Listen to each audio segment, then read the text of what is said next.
Hello and welcome to Whisky.com, where fine spirits meet. Today I'm at the south end of Islay and I'm here at the Laphroaig Distillery. Laphroaig is now 200 years old in the year 2015, and that is really a long time. Laphroaig is one of the distilleries that still malts their own barley, and we will see that today, and also how all the Laphroaig whiskey production steps are here in place and how the Laphroaig is made into one of the icons of Islay. The first step at Laphroaig is the malting, and malting is where the barley is transferred into a malt that can be used for mashing. Behind me we have the steeping vents, and in there is water and barley, and the water soaks up the barley and the barley swells, and after the steeping the barley is ready to be spread out. It is filled into these carts here, they call it a chariot. Then you roll it to the front and you empty it and you lay it out on the floor so the barley can touch enough air. Every few hours the people go around and turn the barley so it gets enough air and there is no moisture around in the barley. No molds or anything else that is harmful. So the malting takes about 6 days and then it's off to the kiln for drying. And this is how you turn the malts traditionally.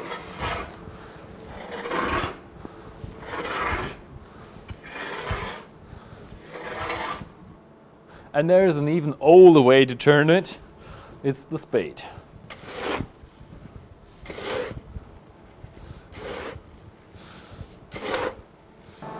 After the malt has been malted, it's spread out on the drying floors just above the kiln.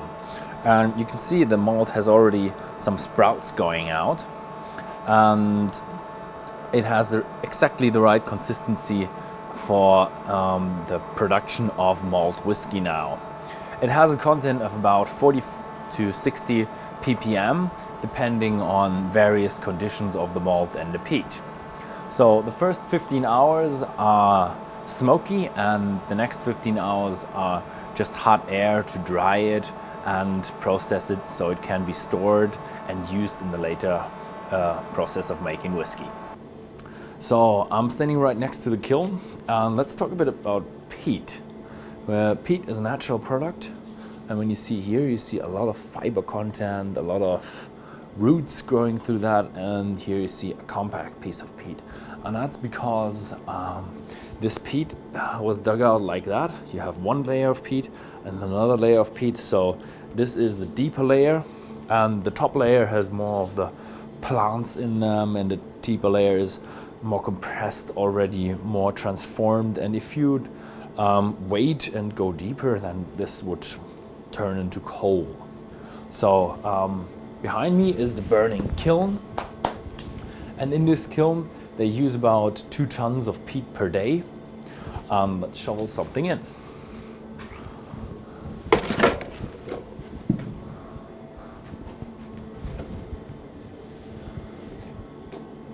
So the peat gets harvested once a year, and for the harvest the weather has to be just right. So when the weather is right, they cut the peat and it has a buttery consistency, and then they lay it out on the grass and dry it, and there's a layer forming around the peat, trapping the moisture inside. And that's exactly what we want to have, because we need the damp peat that produces a lot of smoke, and this smokiness ends up in a good whiskey of Laphroaig. So now with the heavily peated malts and clear spring water from up the hills on Islay, we do the mashing. And the mashing is the milled down malt, and let's have a look inside.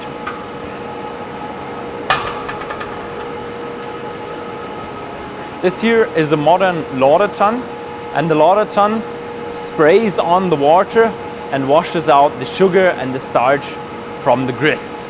And this is now the wort that is ready for fermentation. After 3 runs of water, we have something called draft.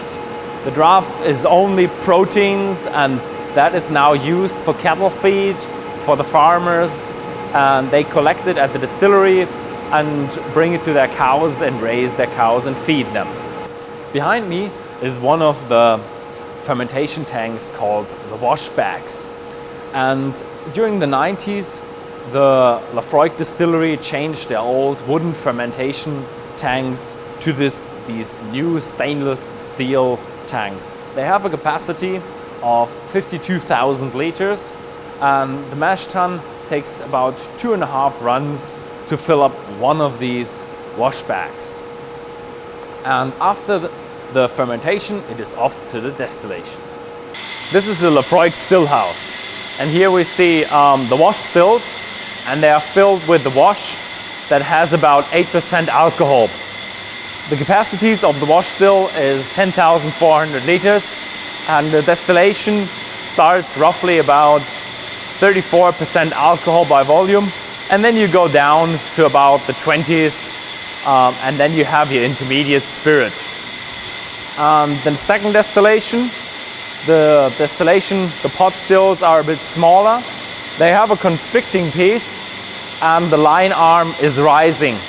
With the constricting piece, you have a bit more reflux, and all the reflux that takes place in the line arm flows back into the pot because it is rising. So you have a good separation of the alcohols. This gives you a bit of a more smooth character and a bit finer spirit. The last pot is 9,400 liters, and so we have 3 wash stills, 4 spirit stills. This is a bit of a not symmetric setup, but this is the way Laphroaig used to work, and this is the way Laphroaig will work in the future. Also interesting is that the ring here is usually blue to recognize the spirit still, but at Laphroaig they do it black. Behind me you can see the warehouses of Laphroaig. Unfortunately, we cannot go in, but you see it is stored in a very traditional way. We have 3 casks stored on top of each other, and the warehouse has 3 layers and is right next to the sea. So we have the effect of this air, sea breeze, and this gives this the whiskey a maritime flavor. So this is not the only warehouse of Laphroaig. There are warehouses up the road, and they have steel racks, and there are racked warehouses, but they are not far from the sea, and they are on Islay. And nearly all of the casks of Laphroaig are stored on Islay. There might be some casks switched with other distilleries or some charity casks going around. And talking about charity casks, this cask here was signed by Prince Charles, and all the other casks that are signed in the back and they are sold, the money goes to charity for, let's say, local people on Islay that need that money. So I'm sitting here with John Campbell, and we're doing a tasting. So you're the master distiller of Laphroaig. That's correct. Yep. And thank you very much for having us. No, well, thanks very much for coming. We've got 4 whiskies we're going to taste. So what are we having? Well, you've got 10. Select 10, 15 and 21-year-old Laphroaig. So lots of different flavours, lots of different age groups and taste profiles. So a good range to taste.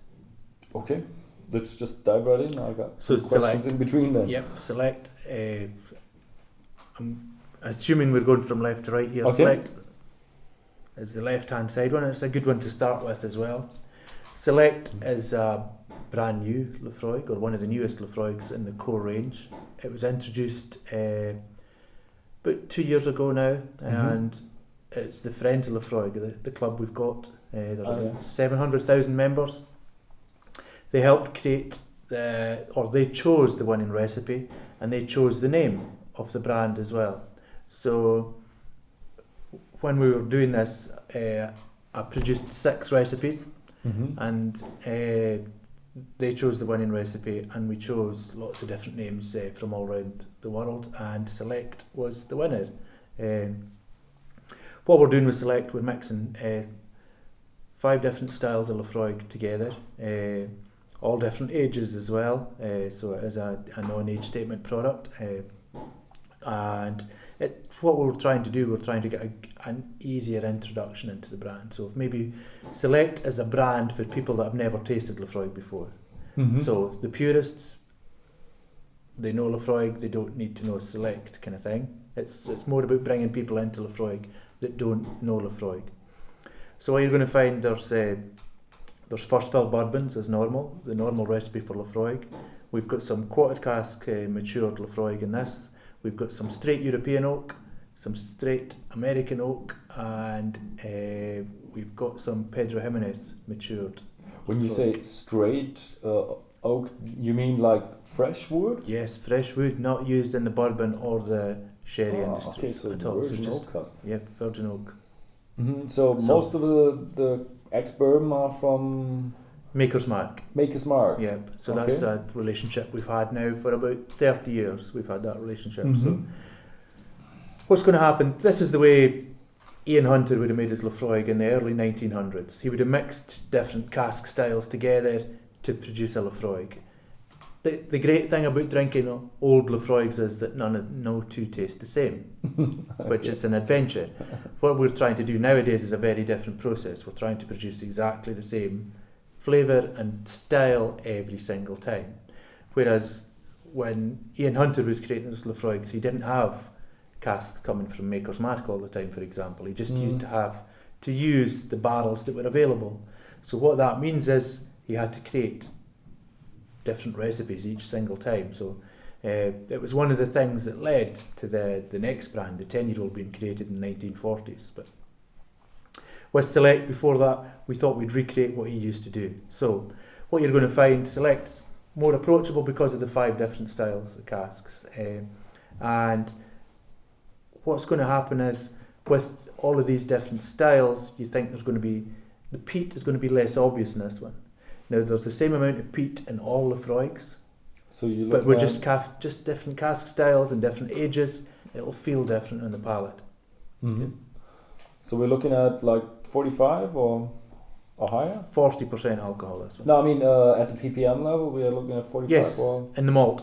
in the malt. In the malt, yep. And it just depends on your process as to how much you get in the liquid as well. Each distillery processes malt different ways.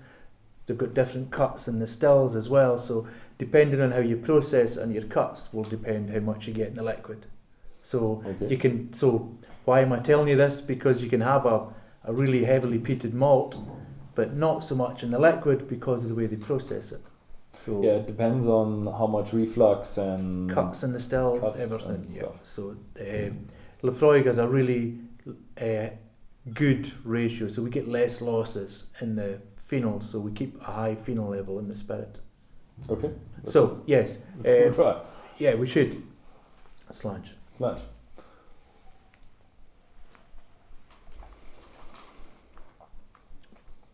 So we select, you get some of that sweetness up front. It's subtle, you get some of these wood elements coming through. There's a band of spiciness right in the middle. But then the licorice, ashy finish comes through at the end. Not so lingering as a normal Laphroaig as well. So it's more approachable, it's more subtle, and that's because of the different cask styles. There's a creaminess to this one as well with the Pedro Jimenez that just gives it that extra viscosity. It's all naturally coloured, non-coloured, and non-chill filtered as well. Yeah. Peat level, I would have said from the smell there's a lot of peat in there. When I tasted it, it was not that dominant. No, and sometimes Laphroaig's like that. You get elements where you just, it's like a wolf in sheep's clothing. Sometimes you can nose it and smell it, and you're not ready for what you're about to get in your mouth. Or it works the other way around. Sometimes you think, oh, this is going to be quite powerful, but it actually isn't. It can be soft and gentle in the palate as well. I'm not sure how that works. Normally Laphroaig's the other way around. You get a nice kind of soft round nose, but it punches you in the mouth when you drink it. Okay. So one question. Yes. You've been awarded a royal warrant from Prince Charles, right? Yes, that's correct. So would you call yourself Royal Laphroaig? Like Royal No, Lochnagar, they did No, it? that's and- no. There's two different parts to that. So Okay. there's by royal appointment, which is Royal Lochnagar, Okay. and a royal warrant means you supply the royal household. Oh, okay. So what did you get? Royal appointment. Royal appointment. So we supply the royal household. We're the only single malt with a royal warrant. So the if I go to Buckingham Palace, I will not see any whiskey but Laphroaig or Well, no, for Prince Charles. for Prince Charles. Only Prince there's- Charles. That's why you see the 3 feathers in the top, the fleur de lis. So it's for Prince Charles. Okay. That's how it works. So Yeah. so you couldn't even call yourself Royal Laphroaig? No, well, you could if they gave you by a royal appointment. So, right, Royal Lochnagar is by royal appointment because it's right next to where they base themselves in Braemar. Mm-hmm. But they don't actually give whiskey to the royal household. It's just a historical thing that gets passed That's okay. Okay. Didn't know down. that. Slight difference. But, so we're the only single malt that supplies any household. Okay. Good.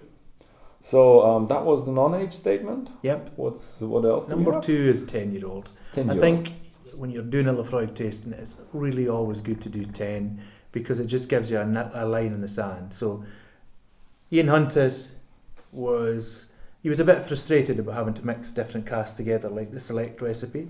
So what he did, he thought, well, I'm just going to get one single cask, I'm going to get the best possible cask I can get, and I'm going to complete the Laphroaig recipe. He was happy with the liquid that was coming off the stills, he just didn't have the cask to put it to sleep and to come back to. And so after Prohibition ended in 1932, they got the casks starting to come through from the bourbon industry, probably in the late 30s, early 1940s. And this was he travelled a lot through America at this time, and he went to the rum plants in Jamaica as well, and just trying to find this cask that would complete the jigsaw, if you like, of his recipe. So he found the bourbon barrel, got that, and started. Probably Laphroaig would have been one of the first distilleries in the Scotch whisky industry to start using bourbon barrels for its finish. Mm-hmm. So this was the final piece, and since then Laphroaig's used bourbon barrels of one kind or another for the single malt. Mm-hmm. And a combination, even I would say up until the 60s, maybe 70s, and then it became more and more and more, and then into the 80s. That was the final 100% like we are today. Mm-hmm. That's some great stuff here. I'm still struggling a bit with the peat, but I'm getting behind that. No. One of the great things about coming to Laphroaig is the fact that the peat is very obvious. If you're sitting in your house in Germany, the peat will be very, very obvious. But once you come to Laphroaig and you've been round the distillery, sometimes you can throw it to the back of your mind a wee bit easier and then get into the layers. Mm-hmm. Because one of the big things about Laphroaig is the layers of flavour that you do get. So as much as Laphroaig is peaty, you get some of that sweetness coming through. You get some of the vanilla flavours from the American oak. You also get some of the sugars coming through as well. Laphroaig is a really sweet, fruity, characterful spirit off the stills. If you've seen the stills, they're some of the smallest in the whisky industry, just above the legal limit. So with that, we do get a lot of reflux and a lot of fruit flavours coming through as well.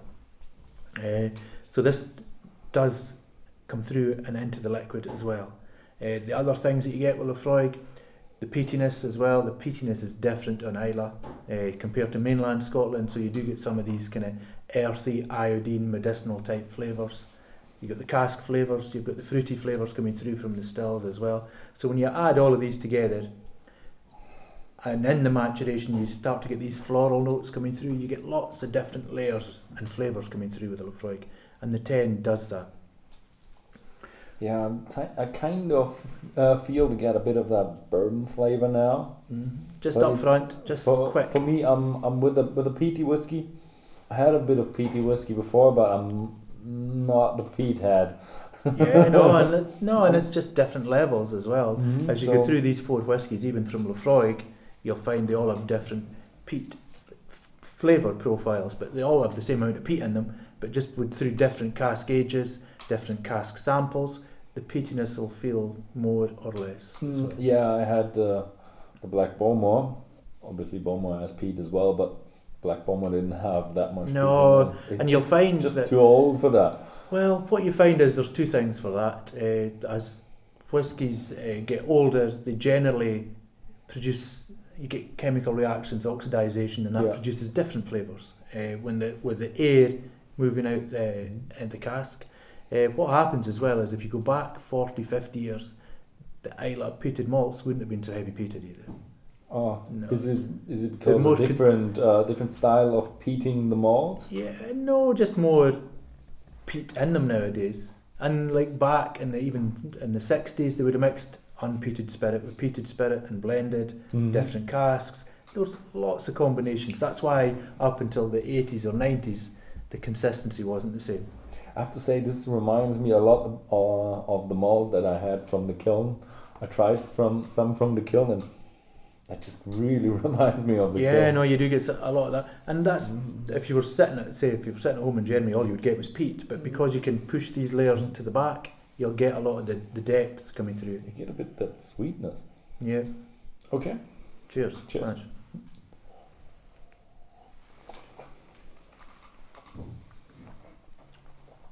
Sweetness first, moving into the middle of the tongue, becoming nice and spicy out to the edges, a kind of dry, salty flavour, and then in the back of your tongue, licorice root, all these peaty flavours, like a bitter dark chocolate.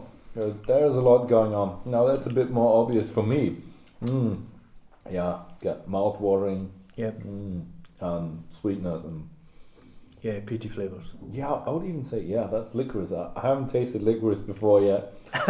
It's like a bitter dark chocolate as well. So it's like a really heavy cocoa chocolate as well. That's what licorice feels like. And we do keep a lot of it down in the visitor centre so we can tell people. It's like licorice root. It's not like the licorice, the sweet licorice. Yeah, it's not. Look, luckily it's not that dominant, because the pure licorice is a bit too hard for me. Well, that's okay. And that's the good thing about drinking whiskey. Everyone feels what they feel, and the exchange is a very positive thing as well. So I can tell you what I'm feeling. You might not get it, and you can tell me what you're feeling, and I'll understand it. There's no rights or no wrongs with drinking whiskey, and one of the great things about drinking whiskey is having the confidence to be able to express yourself, to say what you're feeling, because people are interested in what you're feeling and how they're feeling, and the exchange. Yeah, it's amazing how when you start to drink it, it's a bit sharp for me. It starts sharp and then rounds off in sweetness and stuff. This one does linger as well. And it's not so ashy, this one, not so dry. Yeah, I like it. So I did a bit of digging in the history of Laphroaig, and there was a time when your master distiller died, and someone from Lagavulin helped out for a couple of years. That's right. No, we did, because Dougal wasn't of age. So Of Donald died after falling into a vat of the remnant from the first distillation. So he basically boiled to death. So not very good. But Dougal wasn't age, his son. So the Mackies at Lagavulin Distillery then distributed and ran Laphroaig for a few years. Did that have any influence on you? I would imagine they would have changed things slightly. They would have done things. It was selling of the liquid so much. It wasn't the producing, it was the selling. Okay. So, and the ownership of the distillery under their command. So until the Dougal became of age. So So when he became of age, then he could take over the business and take care of things the way he wanted to do it. Run the business. Okay, so. So we found out that you have different big global companies competing with each other on the Islay, but we found out you have an agreement with Port Ellen that when things get bad, everybody gets some malt. Is there like a really big community on Islay? Yes, it's a big family. It's very much a community. I would say it's different to a lot of other places as well. It's not a bad day today. It's nice and mild. But equally, when your winter comes, you get a lot of storms coming through this place, and we are all going to have to rely on each other at some point. So yes, on the island is very much a family and a community, and we all look out for each other. We all help each other. Laphroaig comes first for me, but then Islay, and then Scotland. So we all help each other out, and we all have to keep consideration of each other's distilleries, because it's very important for the island that Laphroaig does well, but equally Lagavulin or Laphroaig, that they're doing well as well. So yeah, it pushes the brand. You have the brand Pushes the Scotch, island, you yeah. have Islay whiskey, and you have Laphroaig as a yes. brand. Mhm. But So- I've seen that it's just not that far away. There's a little No. walkway going down, No, it's- so, yeah, the three so you distilleries can are all really like walk there. 2 miles between the three of us. 2 miles, That's okay. all. Yeah. Okay, good. Yeah. So what's the third one? So the third one is 15, and this was a brand we did have between the early 1990s and 2008, and so it was replaced by the 18-year-old, and the 18-year-old was just to get things non-chill filtered and non-coloured, but there was a wee trigger in the Friends of Laphroaig that called nostalgia, and so they wanted the brand to come back maybe from about 2012, 2013 on, and so this was the first brand that we launched in our bicentenary year. We're 200 years old this year, so we thought the noise for this was strong, so we decided to bring it back, and we produced it exactly the same way as we did the old 15. Now it's not the same flavoured profile. There was 100,000 bottles of this produced, and what happens with Laphroaig when it goes into teenage years, so the 15 would be a classic example of this, you start to get a different fruity flavour coming through. So the peat takes a wee step back again, the fruity flavours start to come forward. This one's going to have a lot of floral in it. It's going to be quite minty, quite fresh, quite floral, fruity, good balance in this one. Peat's still there as well. When you nose it, the first thing you get is that sweet fruitiness coming through. So it's I like, get the mintiness, definitely. yeah, there is a really minty fresh, which is not like a Laphroaig. Laphroaig's normally not like that, but just because this is probably a limited batch, and 100,000 bottles is a lot of whiskey, but it's a limited batch for us. Is this any different? I don't feel the Much more fragrant this one than the 50. peat isn't that dominant for me this No. What you're going to find Yeah. with the last two on the nose, the peat is not dominant, but you will absolutely taste it on the palate. Okay. So this one's bottled at 43% alcohol, which is again the original strength that the 15 was bottled at. What you're going to find with this one, when you taste this one, it's going to flow. So you're going to get all these fruity flavours at the beginning, and then you're going to move, and you're going to get a wee bit of spiciness, and it's just going to go from the front of your tongue all the way to the back, and you're going to end with the peaty kind of licorice root flavours as well. But it's just going to flow. A lot of times Laphroaig comes in stages, but this one's just going to flow, and it's just going to wash your mouth with all of these flavours and end up in the back with the peatiness. So. Can't quite identify the fruits. I would say it's a mixture between apple and pear for me. Yeah, I do get pear absolutely in this one, and I get apricots as well. Apricots, okay. But everyone's different. There's no rights, no wrongs. No wrongs. It's just the flavours I associate. And again, this one's really floral, very fragrant as well. And then the mint at the end is very strong, so Okay. cilantro.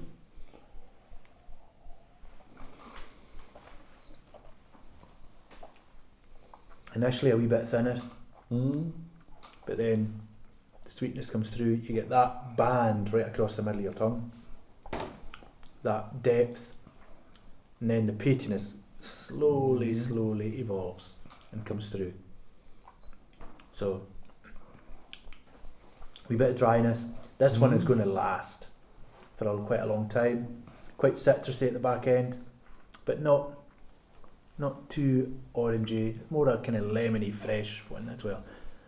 Not so earthy and so heavy. This one quite floral, quite fragrant, quite delicate, but definitely a Laphroaig, just different.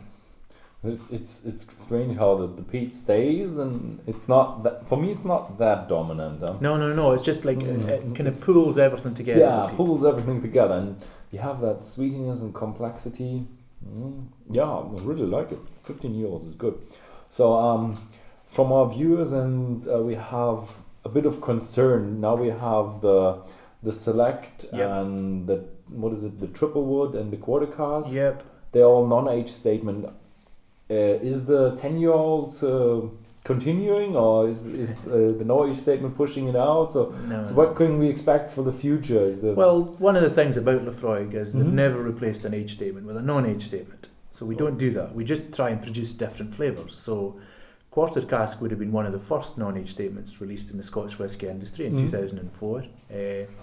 10-year-old will never change. That's the heart of the brand. That is where everyone ends up. It's the one you see in all the back bars all around the world. Mhm. So no, 10-year-old will always be 10-year-old, and that's the heart of Laphroaig. We just try and offer different looks at Laphroaig.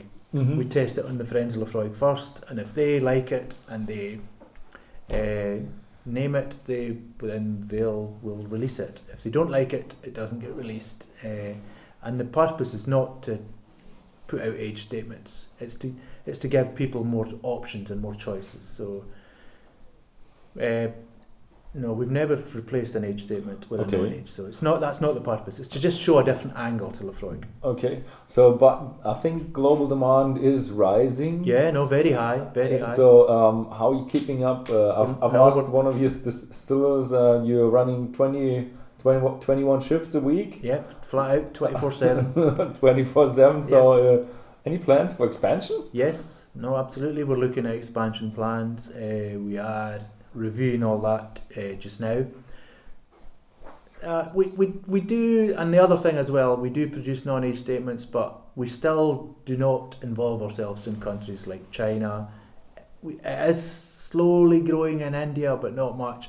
Nothing in Brazil or Russia, very, very little. So Mhm. the growing economies are kept back because countries like Germany, for example, it will become our second biggest market this year. Yeah. And huge growth over the last 10 years in Germany. Massive growth. You couldn't have predicted. So we need to keep Germany supplied rather than spreading ourselves too thin. Mhm. So the countries that I would say Laphroaig's philosophy is to keep growing the countries that can grow, and we've got the heritage and the background in. We won't produce non-age statements just so we can be everywhere. That's Okay. not Laphroaig's philosophy. We will produce non-age statements to interest people, and if they don't like it, it won't last. Mhm. It's very straightforward. So- Laphroaig's I think the brand and the philosophy is very straightforward, just like the whiskey. Mhm. So we're looking at expansion like mirroring, like make a smart, and then just say, okay, we want to keep everything the same, so we just do what another mirror. Well, as you know, Laphroaig is a very different production process to most other distilleries in the Scotch whisky industry. So, absolutely, my job's not to change things. My Okay. job is to keep things the same and to try and improve consistency and quality if we can. Keep the tradition running, Absolutely, but up the capacity. that's the Okay. game. Yeah. That's what I think what our community wants to hear. No, that, me okay, too. I'm a Laphroaig lover too. So Yeah. my job is to say not to change Laphroaig. My job is not to do that at all. My job is to keep Laphroaig consistent and to try and get it to as many people as possible, but not compromising what we do. Good. So then we have the Yeah, the 21. 21. So the 21 was only released in 35 CLs, mainly for a couple of reasons, to try and get twice the amount of bottles into people's hands, and also to keep the price point in the UK below £100, so probably about 130 euros, something like that. Something like that. So we're trying to keep it there. It's a cask strength whisky. It's 48.4% alcohol.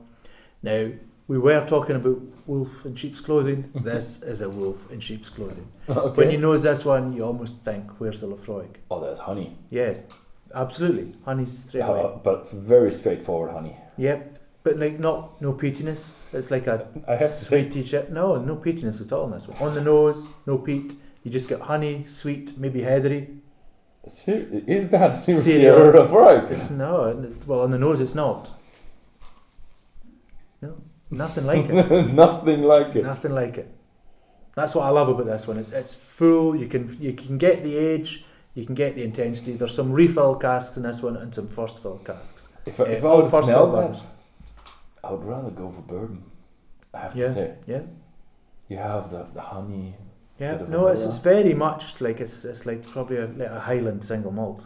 Yeah, or like a Highland single malt. Yeah, yep. So One the of good them news is either. when you taste it, it's going to be very, very different. It's got to be Laphroaig. So, yeah, so slange. Slange. No good. Ah.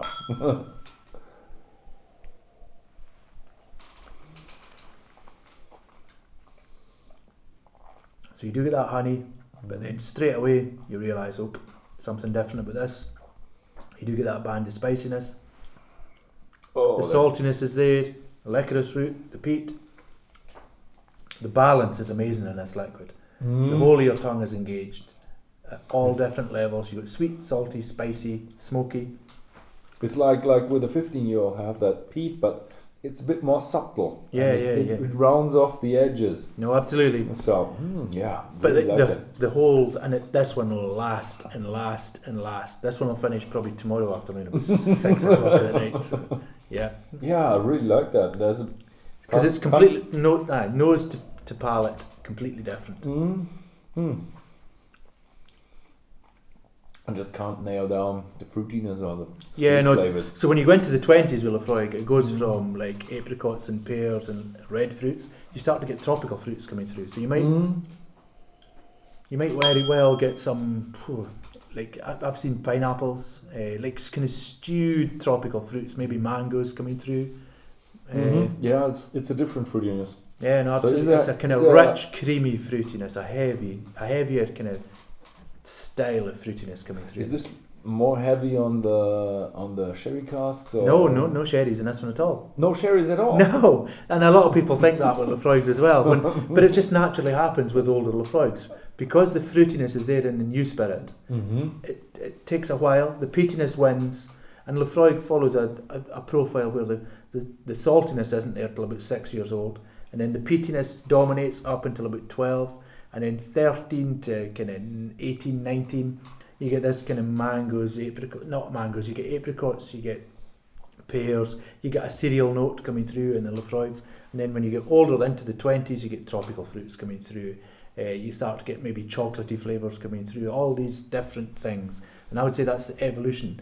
But the licorice root at the back of your tongue, or that feeling of bitter dark chocolate, that lets you know the peatiness is all still there, and it is a Laphroaig, and it's pulling things together. I like it how smooth and peaty. Yeah, and it's because often you have a bit of more of a harsher spirit and a bit more of adventure going around and No, the cask oils will flavors pull it all together as well. 48% alcohol. This is really brown. 21 years. We've got some refills in there too, so that's why the refills are important, because it still gives you the Laphroaig DNA and that real kind of peaty power on the palate, but on the nose, the first fill bourbons are definitely winning.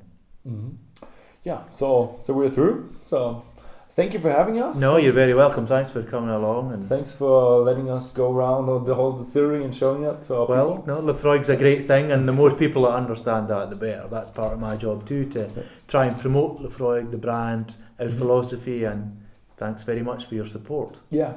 So thanks for watching. And if you have any friends that might be interested in this video, then please share this video with your friends. And thank you for watching.